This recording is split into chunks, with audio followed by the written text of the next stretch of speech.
What a weekend it has been for Michigan athletics.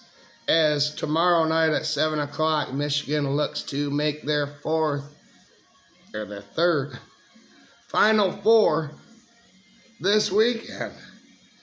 The men's basketball program already did versus Tennessee earlier today. The men's hockey program just beat Minnesota Duluth, the 2 seed in their regional final, to make the Frozen Four. And Michigan women's basketball has a chance to beat the 1 seed tomorrow to make their first ever Final Four. What a series of games that we have had over the weekend. It is great to be a Michigan Wolverine. And in this video, I'm going to talk about Michigan hockey making the Frozen Four, but I also want to shout out the women's basketball team and Kim Barnes-Arico, or KBA as they call her for short. She has revitalized, and actually, I don't know that anyone at Michigan has ever done the things that KBA has done. I think she's the winningest coach in Michigan history there, and made her second Elite Eight, something that Michigan has never done. And they're playing Texas. So I want to shout her out and that team later on in this video. But in this one, #1 overall, Michigan hockey beat Minnesota Duluth. And Minnesota Duluth is the one that beat Michigan in the 2011 national championship game to win their first ever. And since then, they've won 2 more in 2018 and 2019, while Michigan hasn't won one since 1998. So would there be revenge versus this team? It was a 3-0 start for Michigan hockey, and then they started to set on their laurels, and Minnesota Duluth made this a game. So in the first period at 16:55, Michigan was on board with the first goal. It was a shot from Will Horkoff, one of the goal scorers, the best goal scorers in the nation. I think he is #1 overall. And then at 10:07, Michigan got a holding call and a one-timer from Moldenhauer to Valenti. Valentini, that is, Valenti. What a character that guy is. But Valentini is Michigan hockey's freshman standout, and it went in. And it was 2-0 lead for Michigan. And the #1 power play unit in the nation did get a goal.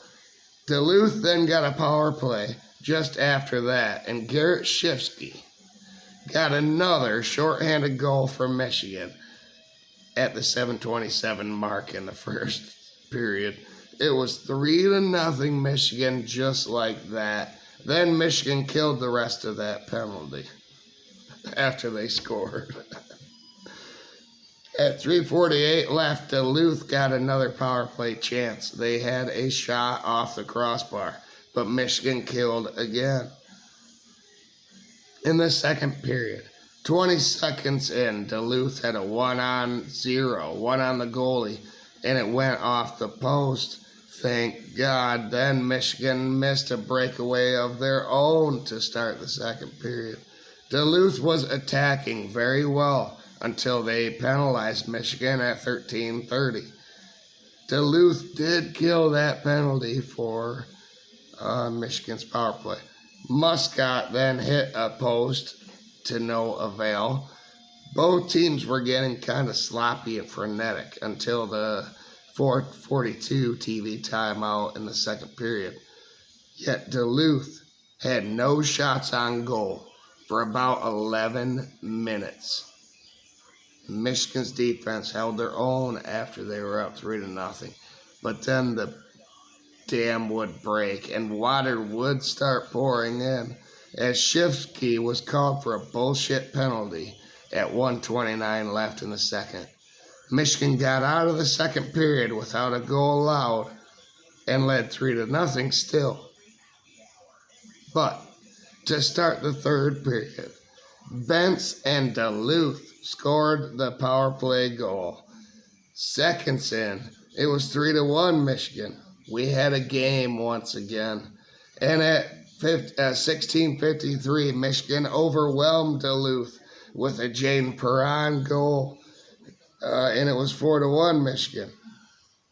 But at 10:03, Duluth got their third power play, and Hansen scored for them. It was 4-2. Michigan scored the first three. Duluth scored 2 out of the last 3. It was 2-1 since then. Duluth was attacking, and they attacked again. And it was barely in Michigan's offensive zone. They were controlling the puck all the way to the 5-minute TV timeout in the third period. Shots were even 27-26 in a 2-goal game. At 3:02 left, Truman scored for Duluth off a kick and a deflection in by Michigan players. He just put it in front, and Michigan put it in for him. Then Duluth, Michigan challenged for a goalie interference, but to no avail, of course, on that sequence. Ivan Kovac had to save a couple of more shots, and Duluth went empty net. And at 13 seconds left, Duluth won the faceoff versus Hughes, who was 15 of 19 on faceoffs. So they won with a chance, down 1 goal. And Ivan Kovac saved one last goal for the University of Michigan, and Michigan won this game 4-3. So they are advancing to the Frozen Four for the ungodly amount of times that they've been there. And they're going to be playing Denver, who passed Michigan for the most national championships a few years ago. They will be playing them on Thursday. And then on Saturday, Michigan will be playing somebody else, probably Michigan State, for the national championship. So basketball and hockey advance. Will the women's basketball team show up tomorrow versus Texas at 7 o'clock on ESPN? Michigan's women's basketball program is under Kim Barnes-Arico. And accolades came in with her as she left St. John's to come to Michigan. She was 2 times the Big East Coach of the Year before she stepped foot on Michigan's campus. She was 3 times MBWA Coach of the Year, which is for the best coach in the New York metropolitan area. At Michigan, she only has 1 season under 20 wins as of her 14th season here now. And that was in year 2020, where, it was just after COVID. They went 16-6, didn't make the tournament, and made the program's first ever Sweet 16, though, just after.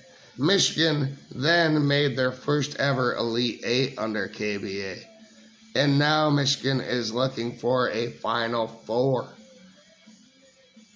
The first ever under KBA with the 27-6 record this season. The lady has gone 311-150 at Michigan, 68%, and has brought the program to new heights, earning a 2 seed in the NCAA tournament this year. And the stifling defense versus NC State was something to behold. I watched that. Steal, score. That was amazing. It got them back to the Sweet 16. Along the way, Kim has gotten better and better talent in this program because of her coaching ability and the track record, but also the culture that she has built here in Michigan it would be 9 straight NCAA tournament appearances, if not for COVID. And Michigan won one game or more in all of those tournaments except for 2023. As I said, her teams have gotten better, and this may be one of the youngest, but it is definitely the best, as this squad has 3 sophomores on this team that are electric. This squad is scoring 84 points per game while playing 8 girls 12 minutes or more per game. So they have depth as well. This team is deeper and more unselfish than the men's squad at some instances, in my opinion. They average 17 assists per game while shooting 47%. The problem is they average 15 turnovers per game, which will bite them in the ass versus the best teams. So if they lose to Texas, they just beat Louisville on Saturday by 18 points on ABC to make it to another Elite Eight. If they lose to Texas, it's going to be because of the turnovers. But it's been another great year for Kim Barnes, Arico, and company. I hope they do reach the first ever Final Four and join the men's team in the Final Four and the hockey team in the Frozen Four to keep this season going for the University of Michigan. But like I said, it gets harder now for this women's team. And they were not a 1 seed like the hockey team and the men's basketball team. They were a 2 seed. Now they have to take down the 1 seed to get there. And they have young, gifted sophomores on the team, currently able to compete for a national title. I don't want to be a Debbie Downer here at the end. I just feel that next season all of them are going to be coming back, and maybe we can recruit Connecticut-type players on the women's side. After that, in the transfer portal, and win it all next year, but who knows? They could do it just like the men are going to and the hockey team's going to. They could. They could. So, to recap, Michigan hockey made it to the Frozen Four for, I wish I would have wrote it down. It's been, they've been to the tournament more times than anybody, tied with Minnesota at 42. I know that. And I know they won 9 national championships. I didn't write down the Frozen Four statistics, but I bet it's quite a bit. And now the women tomorrow could make their first ever Final Four. What a great day and time to be a Wolverine fan, as dependent fanatic, and watching all the sports. I could have talked about gymnastics, but they did not win the Big Ten. So we'll see what they do in the NCAAs. And it's been a while since I've talked about Michigan women's basketball. A couple of years since they made it to their last Elite Eight. It's noteworthy. Go Blue. Let's do this. Let's get the trifecta this year, shall we? And then Michigan football under Kyle Whittingham can just go win the national title in that. We could do all 4 in one freaking year. Let's start with the first one, shall we? And that would be Michigan hockey, and then Michigan men's basketball, and then women's. Let's go.